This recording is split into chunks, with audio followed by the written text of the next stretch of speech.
What up, everybody? And welcome to Tell the Tape, brought to you by Gym Bag Entertainment, your combat sports show by guys who love combat sports. As always, it's your host, your boy Craig, here with my co-host. And Michael Johnson. I forgot to come up with a name for today. Oh, it's all good. We Let's got keep the it rolling. We kept it simple. Keep it simple.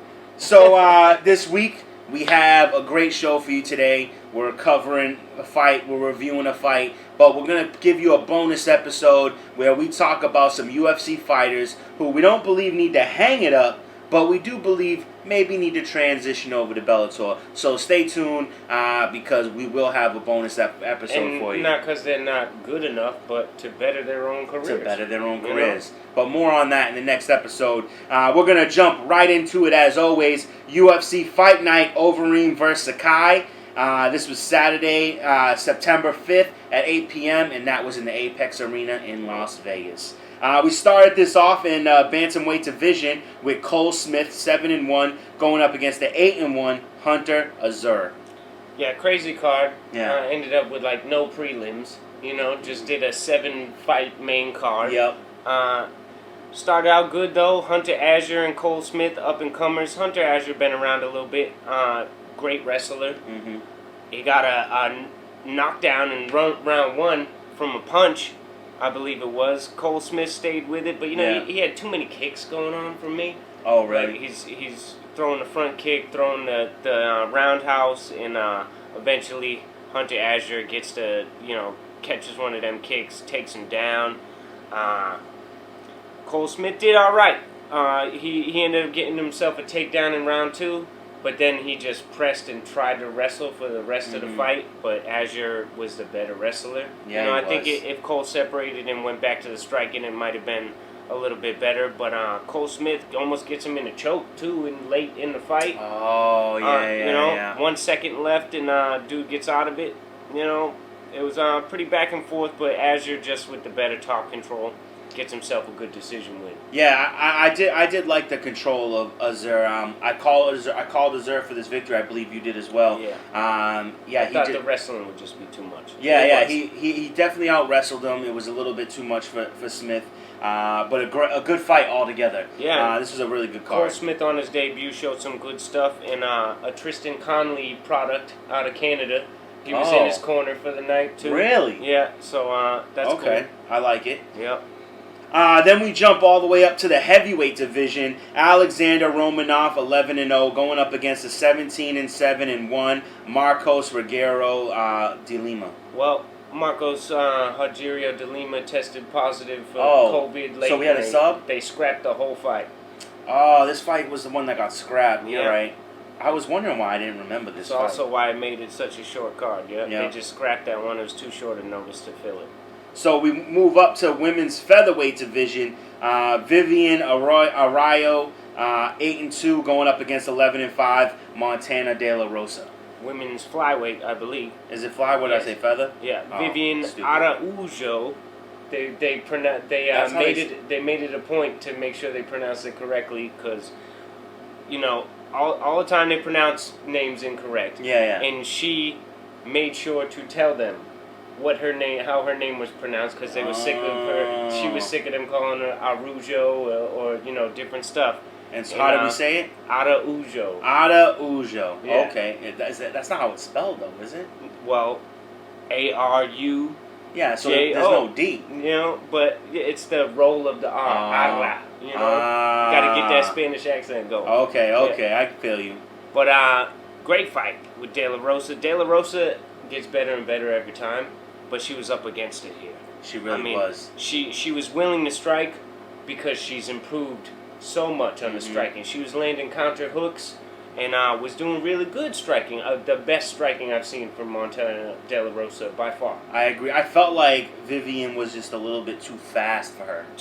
Definitely. The fast kicks, the good pressure, you know what I mean, constantly in her face, was tough to deal with because, of the gulf of striking. Yes, Montana is improving. Araujo is a multiple-time Muay Thai champion, different level. And but she was willing to stay and engage, and Montana got a little beat up because of it. But she stayed there, showed toughness, and It was on. No, it wasn't short notice. I'm sorry, I wrote No, that. no, it was that a was long that fight. was for somebody else. But great conditioning by De La Rosa. She's just showing a lot of improvement as a fighter. Couldn't get the grappling going. She tried a few times. Araujo was ready. You know, obviously that's what you're going to be facing. You're going to be facing Montana De La And Rosa. she was exceptionally ready. Like big ups to Vivian because she really shut down the main part of De La Rosa's game. And I believe it was because all the damage. You know, the fast kicks, the leg kicks, the body kicks. You know, she was too beat up to get her game going. Now, great job, Araujo, with 30-27 twice and a 29-28. So somebody gave Montana a round. Someone did give her a round. I thought that was strange, but I like Montana. She did do well, so maybe I'd like to know what round they thought she was always won. dangerous, and maybe the second, honestly, where she showed some good adjustments. You know. All right, in the middleweight division, Andre Muniz, 19-4, going up against the 15-3 Bartosz Fabinski. Yes. Was this first, or was the Brian Kelleher fight first? I got Brian Kelleher as the 2 fights afterwards. Okay, let's go Andre Muniz. I don't know. Either way, Andre Muniz with a great showing here. Bartosz Fabinski, he's an overwhelming wrestler. But a guy like Muniz with incredible jiu-jitsu skill, I didn't think Fabinski was just going to take him down. But he did, and takes him down instantly. Yeah. But almost gets guillotined right away. Gets out of that. Yeah. And then the beautiful armbar setup from the triangle setup. Yes. That was amazing. He absolutely gets technique of the week. Okay. You know, he's working the triangle, but what Bartosz doesn't realize is that Muniz got the overhook on the left arm already. Yeah. So he's not really setting up the triangle one bit. He passes the right arm to look like he's setting up the triangle, begging him to sit up straight. And when he did, it's already under his armpit, the arm. And now he's got both legs over his face. All he did was turn a little bit and pull his own elbow in. Boom. Immediate tap. And it was an immediate and I love, tap. I do like that he knew that it was a brutal submission, you know? Yeah. And he could have applied much more pressure and snapped his arm instantly. But as soon as he felt the tap from Fabinski, he eased the pressure, but didn't let go and looked to the ref like, hey, he's tapping. You know what I mean? You could see in the replay where he eases up just a little under pressure like, hey, he's tapping. I'm not going to let you go until the ref stops me, but I'm not going to break your arm either. Exactly. That's respectful classy right there. Stuff. That is super classy.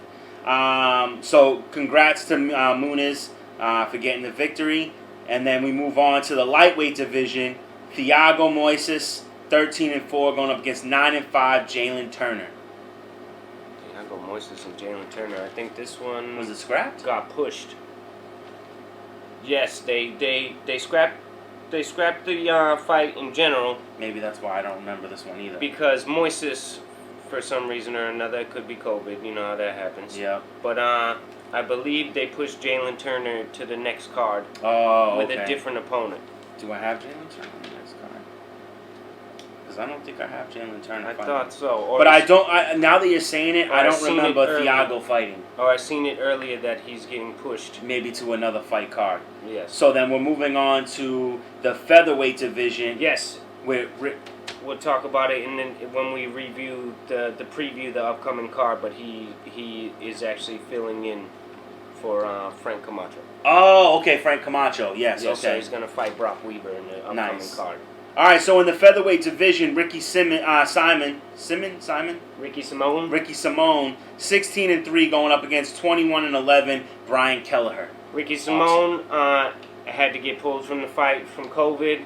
They came up with Kevin Natividad, who we had talked about already, and then he gets pulled out, and Ray Rodriguez becomes the opponent. How much notice did he get? Day and a half. Super short notice. So hats off to. Now I feel terrible. Hats off to Ray Rodriguez for just stepping in general. Yeah. And Brian Kelleher for keeping the fight going, not wanting to not fight. You know, especially. It would end up being a good decision for him. it did, especially for the way it turned out. You know, Brian Kelleher just calm. Rodriguez shoots in immediately and Keller just guillotines him 39 seconds into the fight and he's forced to tap. That's like Kelleher's go-to Right. move, I mean, too. it's a mistake from Rodriguez, but you got no time to even think about what your opponent does well. You really didn't even train for this fight. Not at all. Not at Who all. knows if he was even training? But you get the call to make your debut, you take it. You absolutely take it because I like what Dana White does in those situations. No matter what happens, you're gonna get another fight from Absolutely. Dana just for stepping in. Yep. To be a fill-in, gets you huge respect from the boss and the whole MMA community. Correct, because that means you'll fight anybody, anytime. Absolutely. No matter what. You just want to fight. Yeah. That's the way to go.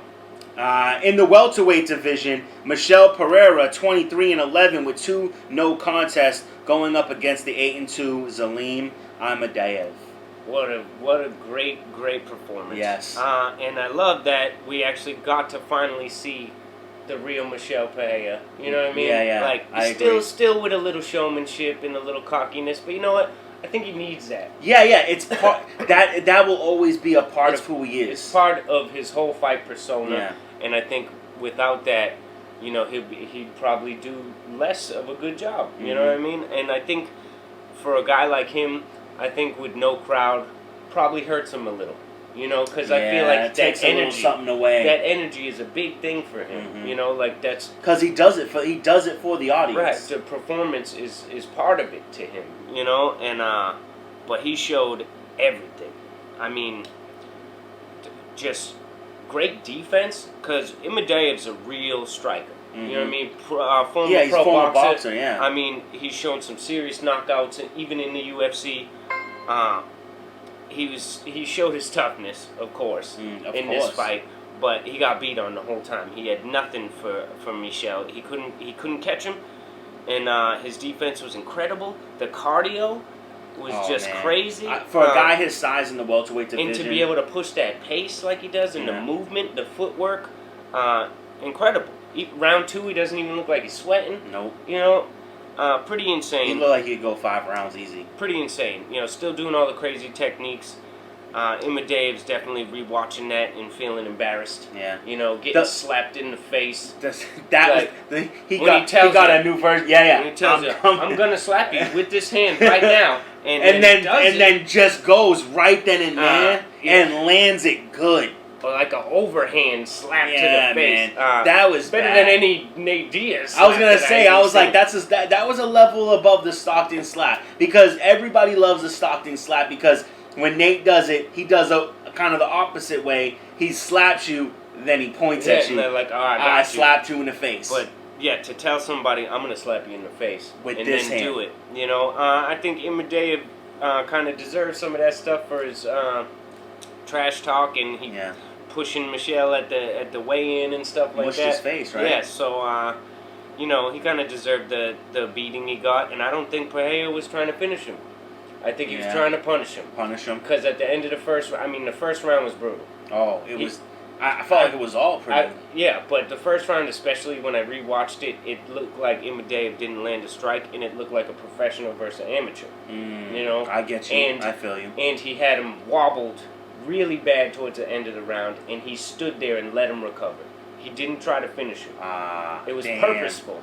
When I rewatched it, I was like, he just wants to hurt this man. He has a different mindset than a lot of fighters. You know what I mean? This is an elite assassin type of fighter. I feel you. Like, if he can keep his skill matching that mindset, it could be very dangerous tough for to a lot of fighters. That's tough to beat. He wants to hurt you. He probably wants to get hurt too. Like, he's that he guy. wants to be tested, which is why I feel like when the fights that he lost, he took with a lot of humility. I felt like, and he grew. He likes that. Yeah. He wants you to be able to go with him. Like he likes to win, but it's about the battle for him. And a little, what's it called? A little not great finish here with the choke that he gets. Although late in the 3rd round, he grabs him belly to back, picks him high up in the air, and slams him. I mean, that just shows the strength and the cardio to do that late. And then goes for the choke immediately. I didn't see a tap. So, I agree with you. He didn't tap. No. He did not tap because if you look at it now, I will say this. When you watch the slow motion, Like he's his lazy. hand, he's lazily going for the hand. Lazy But hand fighting. yeah, but what you don't realize in the slow mo is that he does the lazy hand fight. The ref breaks it, and then his hand moves so it looks like there's this whole orchestra of hand movement. But as soon as he goes like this, Yeah. the ref stops it. Then his hand moves away as the ref is stopping it. So I can see how in the heat of the moment a ref could see a tap, but he did not tap. No. Regardless of the fact It he wouldn't lost, change it the outcome, it just changes the name of the loss. I just think that he was having fun beating on him. Yeah. Realizes the time and was like, oh no, I want to finish this guy. Yeah, I want to get a win-win. He wanted to punish him, but he wanted to finish too. Yeah.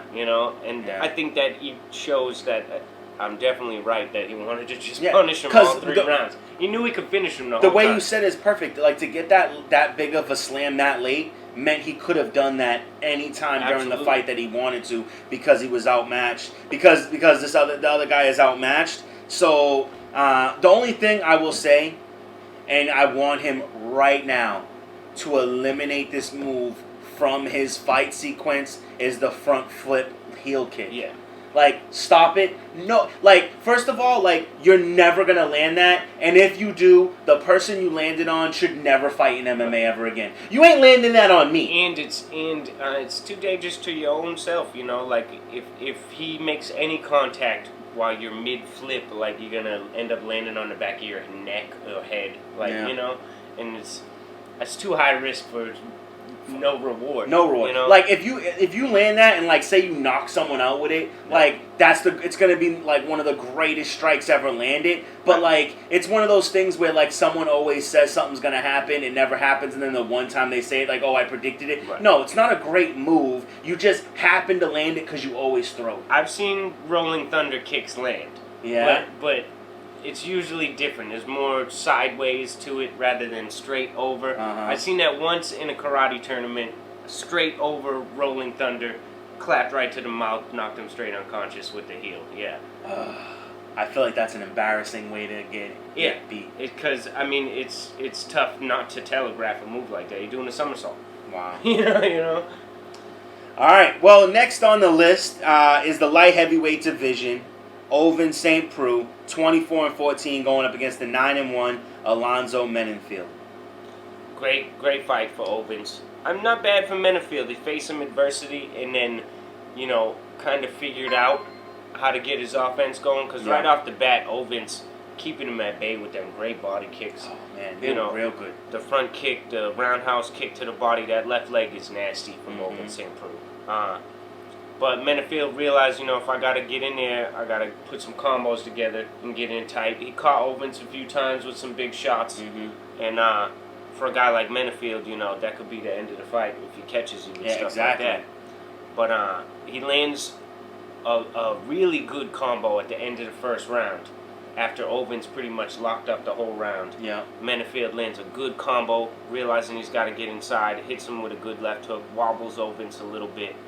And then in the second round, he's chasing him, trying to find that same combo. Yeah. And it worked good on the counter when Ovins came in, and I think that's why it worked for him, because he stood in the pocket, threw the combo to the counter, and landed that third shot real good. But he chased him and tried to throw that same combo over and over, and Ovins moving backwards hits him with the counter left hook.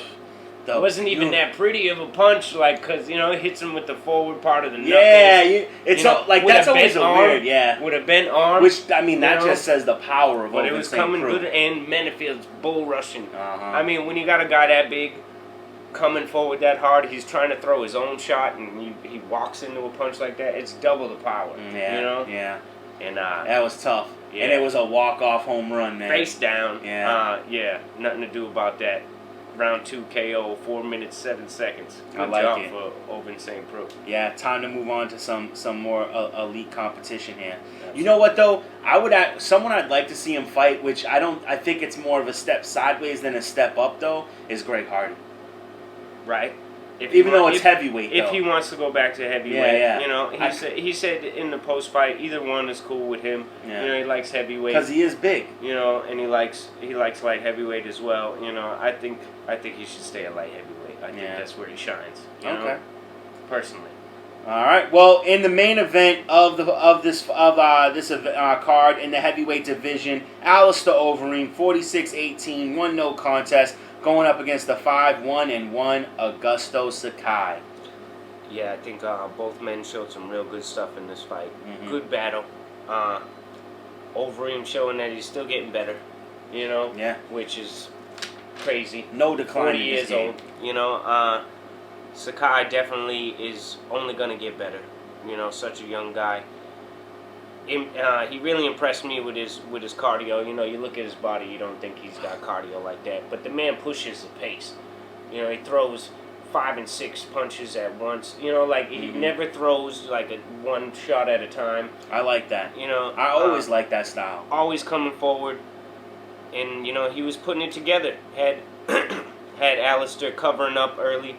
Alistair got this thing, you know, where his defense gets a little sloppy, where he just puts his back on the cage and just covers up. You know, and like, you know what? like a lot just of times, weather the storm. Yeah, you and know? a lot of times he gets finished doing that. Every time I see that, with Alistair Overeem, when I see that, I'm like, yo, he's about to get finished because sometimes he stays there too long. Yeah, and then they hit him with shots around the guard, clipping him on the side of the jaw, on the ear. You know what I mean? That stuff puts you to sleep. Yeah, he gets wobbled, and then his arms you drop. You could even see that, you know, he got a mouse. that Sakai was going, you know, using the right hook on the side like that. And, he built up a nice mouse, but tough clinch battle.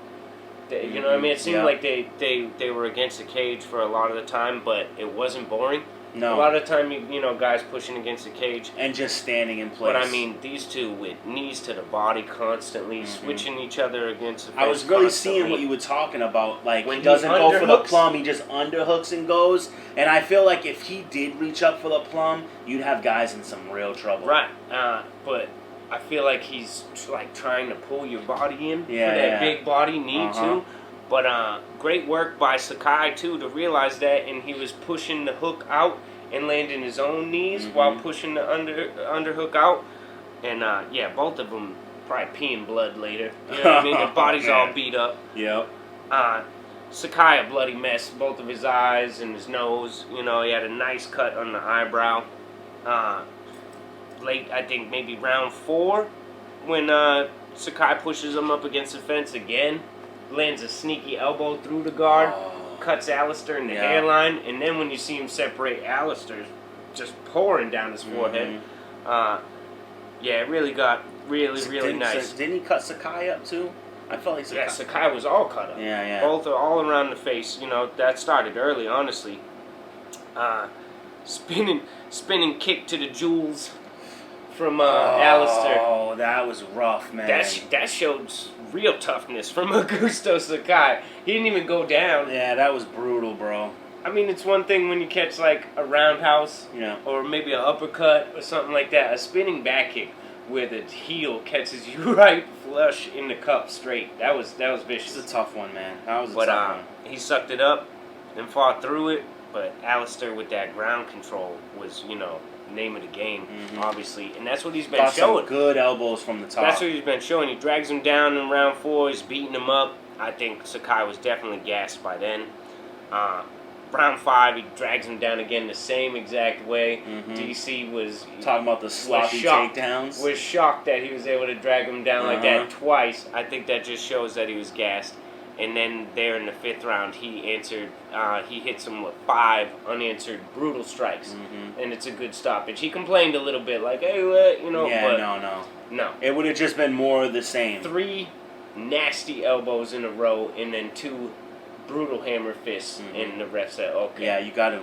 I don't disagree with calls like that. It's like there used to be a time when I'm like, yo, he's not rocked, he's just getting hit. Yeah. Then you got to really think about a fighter's life, yeah. You know, and his quality of life. If you're gonna you can't, just because you're not unconscious doesn't mean your face should be getting banged on over and over again. So great I like that stoppage. stoppage, and especially with brutal blows like that.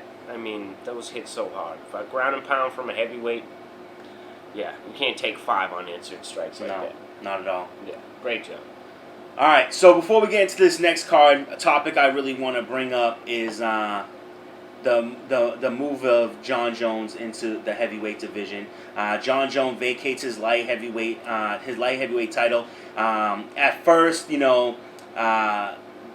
Dominic Reyes saying he's running from him, but then shows respect, Yep. for what he taught him, in the octagon. And personally, I John Jones said something that I really loved is that like both Daniel Cormier and Alexander Gustafsson put him through wars in their first fight against him, but then in the second, he damn near murdered him. Yeah. Because he learned everything he needed to know in the first fight, took that into the second fight, and dominated.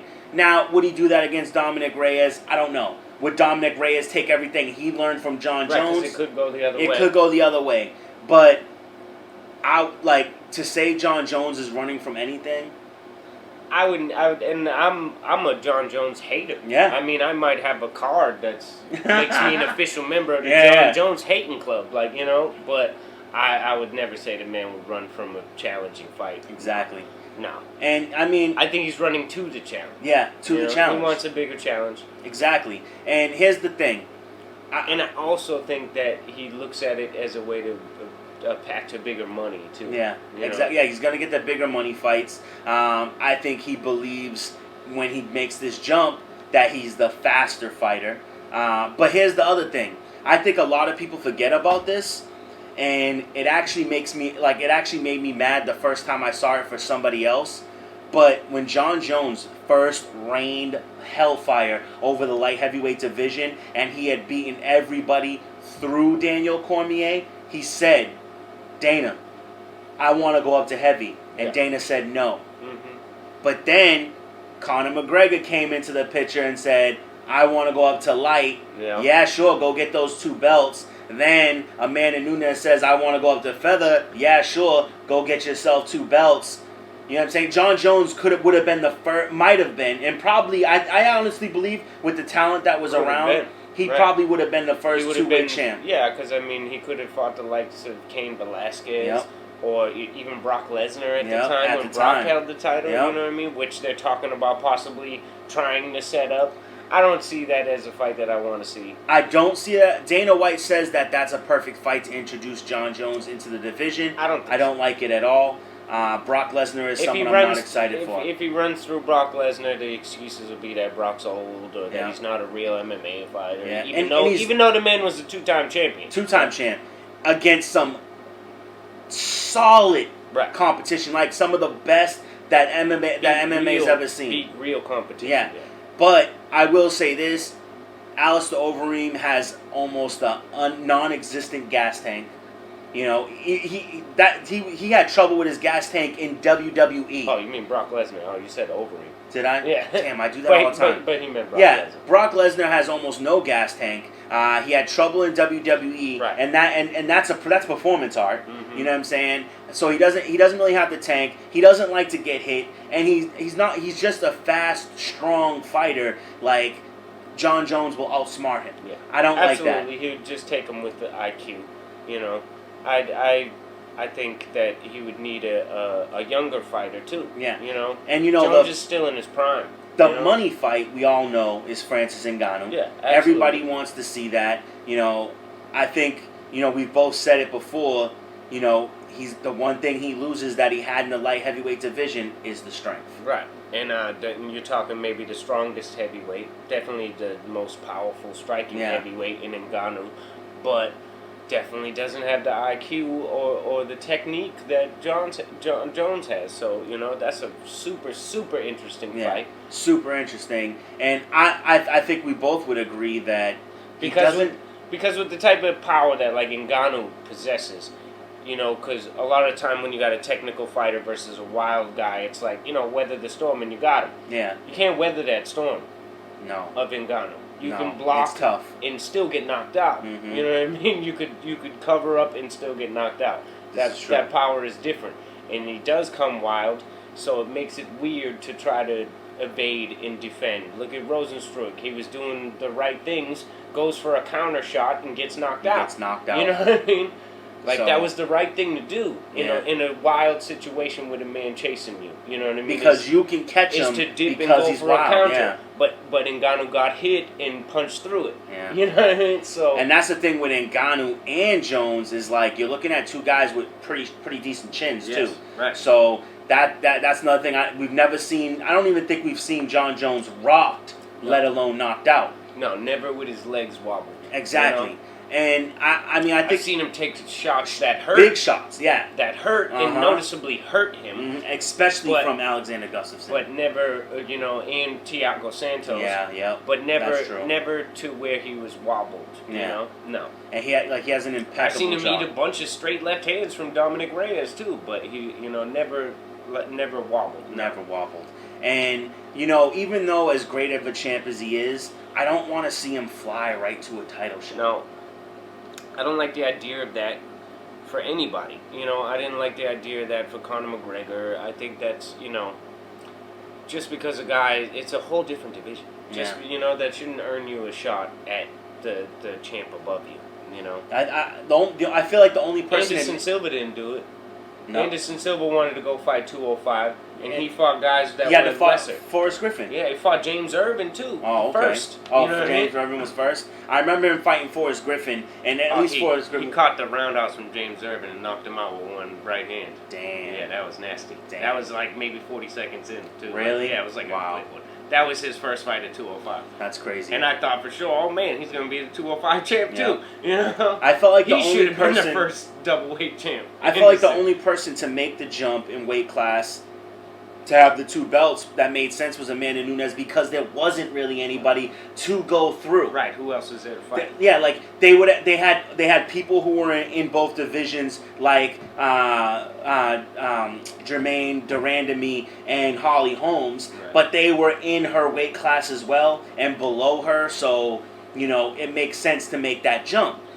Conor McGregor's always earned his fights off the fame. Yeah, exactly. After Almost a every certain fight. point, especially after beating Aldo. Yeah. You know what I mean? That's all based on just his fame. Yeah. You know what I mean? Not so much accomplishment. Although his accomplishment was great, but not in the lightweight division. And for the argument, like the domination he had over Eddie Alvarez was like Right. crazy. So that opens the door, and then after that, Yeah. now it's whoever wants to go up in weight, you should not be denied. You know what I mean? Exactly. Because of something like that. And we do have there is the fact that But- a lot of fighters switch weight classes all the time. They sometimes go up and then they go down for whatever reason, but none of them, no matter where they are, they don't jump to their slot. Yeah. Like, they never make a lateral move. If they go to a different weight division, they drop down Mhm. to work up. And I don't think John Jones needs to fight 5 guys, but No. I- but a top 5 heavyweight. I feel You know, like I would the even best say fight, in top 5, he's worthy of getting Yeah. because of what he's done. Curtis Blades. Absolutely. Curtis Blades would put him through the muddy water. Right, because he would have to wrestle as hard as he's ever wrestled. Mhm. You know what I mean? And that's what's great. They're both high-level wrestlers. Right. And I mean, we've seen that John can handle, high-level wrestling with his fights with DC. You know what I mean? We're talking about the Mhm. best heavyweight wrestler. Yeah. You know what I mean? And does the wrestling power translate? Is it more at heavyweight? Probably with all that weight. Mhm. I would assume that gives you. Oh, yeah. 40 more pounds of muscle definitely helps you wrestling. And against UFC's Black Lightning, Mm. you know what I'm saying? Like, I love that matchup. I like Curtis Blades a lot. I do. Yeah, I and do. I feel like if he gets John Jones on the ground, because we've seen John Jones go down, but we've never seen him like Struggle off his back. Yeah. He's never had Never to seen him evade held some down. ground and Yeah. pound. And I feel like Curtis Blades, if he gets him down, he can keep him down for a little bit. He might not keep him there the whole round, but I think he can hold him there. And if he can't, then it shows that, John Jones can perform high level at heavyweight. At heavyweight. You know? And then he's right to a title shot. All right. What about Yep. I want to give a little love real quick to Ricardo Lamas retiring. Ooh, He made it yes. official. Yeah. He's Much done. respect. Much respect. Featherweight legend.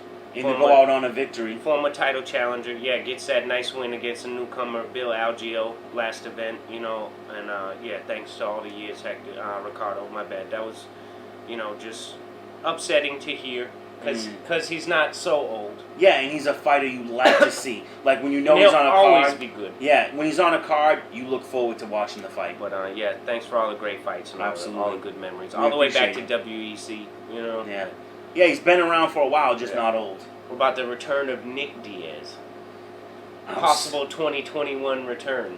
Is it gonna be till 2021? He said that's when he wants to return. Man, I love. He's still working himself back in shape. He made weight already. He did a diet challenge recently. Yeah, It looks and he's fantastic. gonna come back at welter, right? Yeah.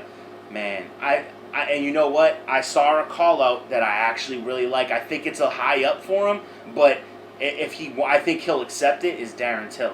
Yeah. Darren Till said he wants to fight. But Darren said if it's middleweight. Oh, yeah, right. And he fights between welter and middle. But Nick does, yeah. His last fights actually were at middleweight. Yeah, because I remember he fought Anderson Silva. Right, so that could be nice. That would be beautiful. Or if he wants to fight welterweight, people are calling for the Diaz Masvidal 2, but with Nick Diaz. And he wanted that. Yeah. He wanted that. He was like, you beat up my little brother, and now I gotta beat you up. I think that has a whole lot of, but we already have. That's a high jump. Yeah, and it would be 3 though, because you know that it's already being put in place for Masvidal to fight Nate already for the BMF. Right. So. But yeah, that's exciting. I just like the Diaz. Yeah, me too. And Leon Edwards calling out Jorge Masvidal, saying like he's being a pussy for going up against a dude that he brutalized for 3 rounds. Yeah. You know, he's like, if you want to put that BMF title up for real, you should be facing me. Leon Edwards, just stop talking, bro. Yeah. It's not working for you. It's not going to work for you because you haven't done interesting stuff, so you can't talk like that. I don't know why he doesn't get it. Yeah. You know what I mean? Like, I'm sure people have told him. Like, bro, it's not going to work. No. You fight to decisions. You hit people with 1 shot at a time.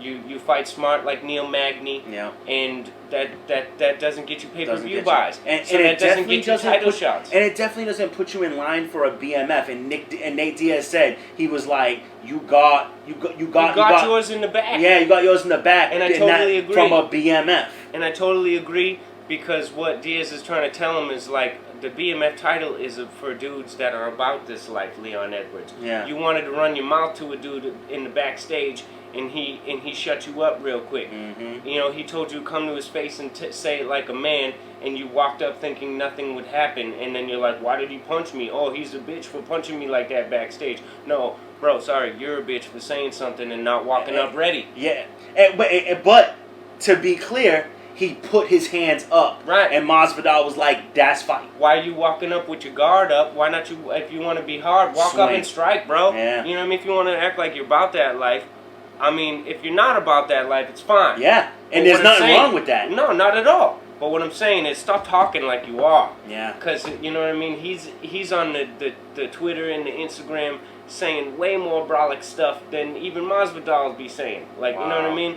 Don't talk about your opponents like that. I would like to see that fight, but not for the BMF. With the soda in the back in the backstage, like you don't have the right.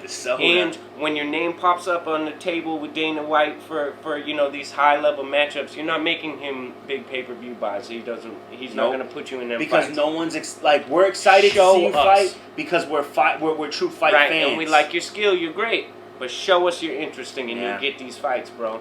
I want him to get them fights. Me too. Show the world that you're interesting, and you'll get them fights. There it is. Be all end all.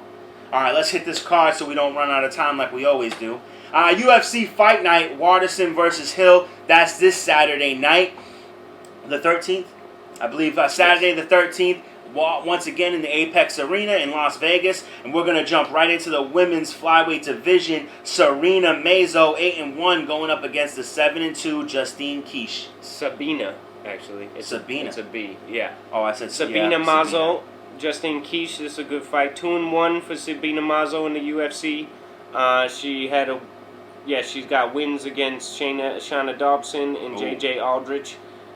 But she got a loss to Marina Moroz in her last fight. Marina Moroz is good. 3-2 in the UFC for Justine Kish. 2 losses, then a W against Lucy Pudilova in January. A good fight there. Yeah. I think I'm gonna go with Kish on this one. I'm gonna go with. I'm gonna go with Mazo. All right, in the welterweight division, Brian Barberena, 14-7, going up against the 8-3 Anthony Ivy. Brian Barberena, 5-5 in the UFC. Ew. Yeah, 500 record. TKO losses versus Vicente Luque and Randy Brown. Okay. TKO'd him last time. That's tough competition. Anthony Ivy, he's 0-1 in the UFC. 59 second KO loss to Christian Aguilera in his debut. Yeah. Wow. Yeah. I'm gonna go with Barberena. You losing to some like high level guys. Yeah, that's true. And he had 3 wins in a row before those two TKOs. So I'm gonna go with Barberena as well. I like that. All right. Then we have a catchweight fight with Brock Weaver, 15-5, going up against his new opponent, Jalen Turner. I don't have his record in front of me, but no, I don't have his stats either because that was a late fill-in and I didn't even write it. I'm assuming they're keeping it at a catchweight. Yeah. What do we got here? Brock Weaver's 1-1 in the UFC. He had that win in his debut against Rodrigo Vargas, and then he fought Roosevelt. It was the illegal knee in the first win because he got hit and knocked out by that knee. And then his last fight, he got choked out by Roosevelt Roberts. Jalen Turner, I don't got his record here, but I think he won his last fight. But yeah. I think he did win. Got good striking. Yeah. I haven't seen much that I like from Brock Weaver at all, except his character. Yeah. You know what I mean? I'm gonna go with Jalen. I like Turner. you as a person, Brock Weaver. You ain't showing me much skill though, so I'm gonna go with Turner. Next, we have in the heavyweight division, Alexander Romanov, 11-0, going up against 15-5-2, Rogue Martinez. Yeah, let me get back to this. Here we go. Yeah, so I didn't write down for the fill-in opponent here. Oh, there's a fill-in opponent? Because this is the one from Marcos Rogerio de Lima. Yeah. And him were supposed to fight, and then they got pulled. So I don't know about the fill-in. Yep. He's a debuting fighter. That much I know. Nice. But I don't know much about his record. Romanov's debuting too, but he got that 11 finishes. And I'm a hoe. Out of 11 wins, he's got 11 finishes. That's right? crazy. Yeah. So never to a decision in his career. So and 11 fights is a lot of fights. Romanov definitely who I'm picking. All right, in the lightweight division, Roosevelt Roberts, 10-2, going up against the 8-1-1 Matt Frivola. Yeah, Matt Frivola and Roosevelt Roberts, 2 guys that I like. 2-1 in the UFC for Matt Frivola. Decision wins in his last 2. One against Jalen Turner and Luis Pena. Good competition. Roosevelt Roberts, 4-2 in the UFC.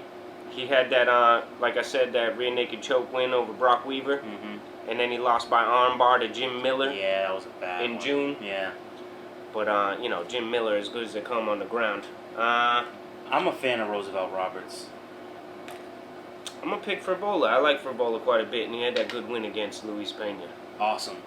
All right, in the women's bantamweight division, Sajara Eubanks, 6-4, was supposed to fight last week. Her fight got canceled, I believe, due to either weight or COVID. I'm not sure. But she gets a remake fight with a different opponent, Julia Avila, 8-1.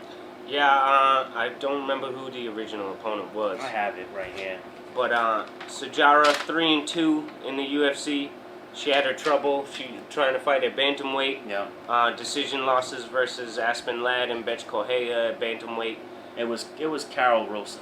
Okay. Comes back to is this a bantamweight one? This is a bantamweight. She went down to flyweight. Yeah. And beat Sarah Morass in May, and now she's taking this one at bantamweight. Julia Avila, 2-0 in the UFC. Wow.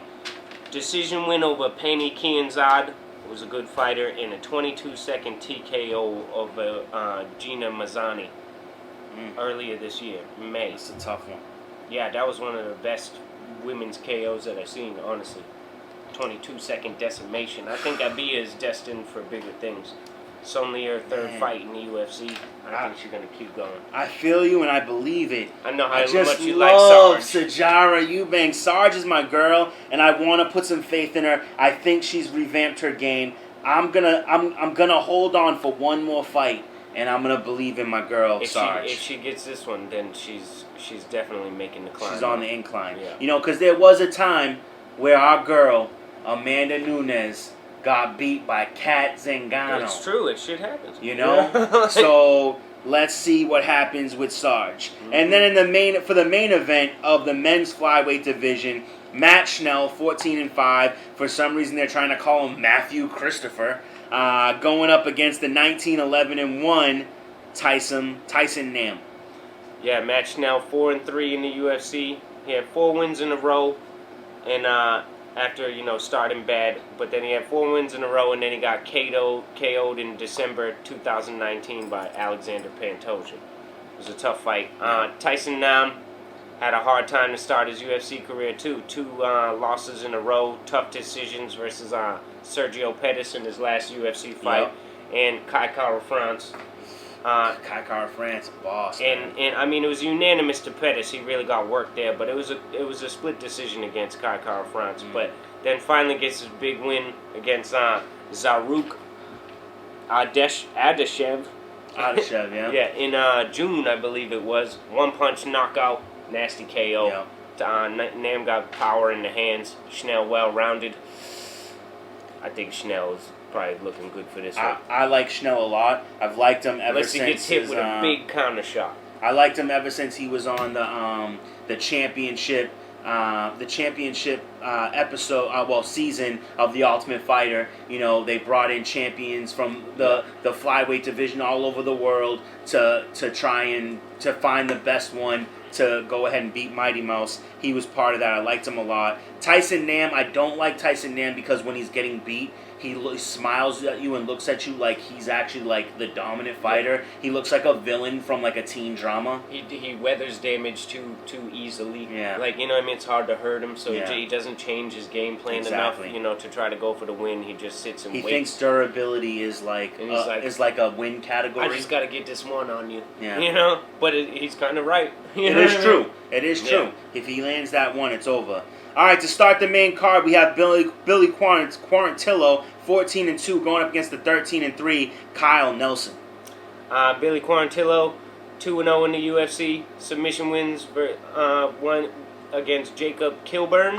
And then he got a nice decision win against Spike Carlisle, the Alpha Ginger. Oh, yeah, in the May. Alpha Ginger. Weird fight, that one. Yep. But Kyle Nelson, 1-2 in the UFC. KO loss versus Diego Ferreira, which, where's he been? Diego Ferreira. Really? Submission loss versus Matt Sales. And TKO win in his last fight versus Marco Polo Reyes.